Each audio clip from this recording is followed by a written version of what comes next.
I've spent a lot of time playing Risk of Rain 2, and one thing I've noticed is that a lot of newer players and even some older players have a ridiculously hard time finding the teleporter sometimes. Some people think the stages are too big, some people think the teleporter should be more visible.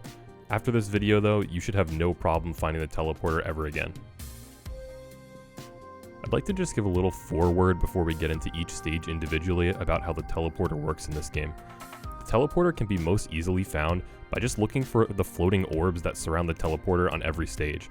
The teleporter will always have these little floating orbs flying around it. Sometimes they're red, sometimes they're blue, it depends on the color palette of the stage, but they'll get you to the teleporter almost every time. But sometimes the orbs just seem to be nowhere, and that's what the rest of the video is for. The first stage can be either Titanic Plains or Distant Roost. Titanic Plains is pretty self-explanatory, so we'll take a look at Distant Roost. As always, keep an eye out for the particle effects with the little floating orbs, and you should have no trouble finding the teleporter. This stage can generate a few different ways and has some tricky teleport spawns. The first variant we'll look at is this version of the stage with this little doorway on the cliff side of the stage. Going through this door leads up a path to another cliff that can hold the teleporter. Another variant similar to this one forgoes the doorway and instead just adds an elevated platform leading up to the cliff side. With this variation, make sure you check off the back side of the cliff, as the teleporter can spawn down here and I imagine a lot of people miss it. The final place to check on this stage is through another small doorway that can spawn on the opposite end of the stage. If this door is open, it almost always either has a teleporter or some chests and a printer at least. Honorable mention because it's not nearly as tricky as the others, but just make sure you check all the way at the top of the stage because it can be easy to miss up here. The second stage can either be the Wetland aspect or the Abandoned Aqueduct. The Abandoned Aqueduct doesn't really have many secrets going for it. All I can offer is that the teleporter usually spawns on the side of the stage that you don't spawn on.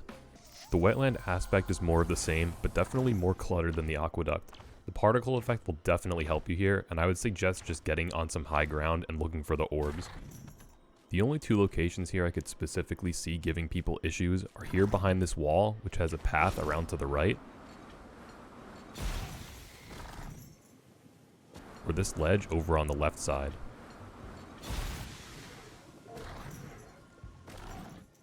The third stage again can choose from two different environments, Rallypoint Delta or Scorched Acres.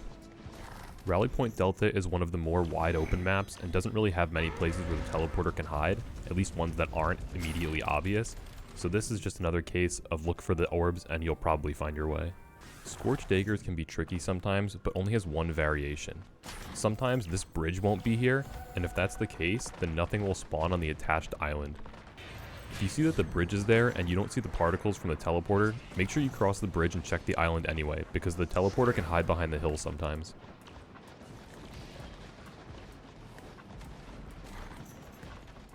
The trickiest spot on this stage is probably on this outermost platform.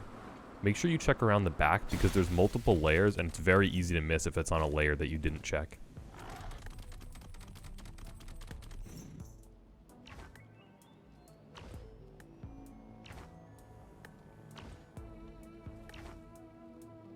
The fourth stage can be on one of three environments: Sundered Grove, Siren's Call, or Abyssal Depths. For Sundered Grove, I think the easiest place to miss is this underground section here underneath the big tree in the center of the stage. The rest of the stage is pretty big, but the only other place that I think would cause some issues is probably all the way near the top of the stage behind these big tree roots.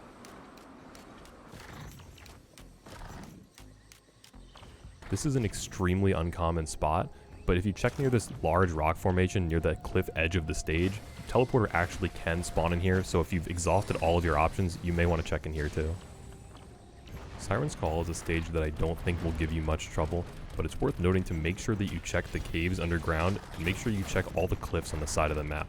There's not really too many places for the teleporter to hide here, so like I said, I don't see this stage giving you too many problems. Abyssal Depths is probably what I would consider the trickiest stage in the entire game to find where the teleporter is. Bear in mind though, it's not hard every time, it's just that when it is hard, it can be really hard for new players to find where it is on this map. Abyssal Depths has two variations. They look similar at first glance, but the biggest difference is this cave over here. There's two entrances to this cave, and sometimes it spawns closed, sometimes it spawns open.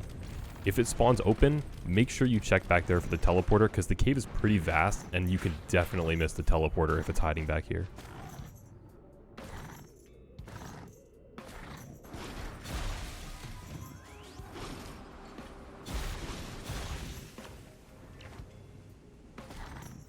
final stage is Sky Meadow.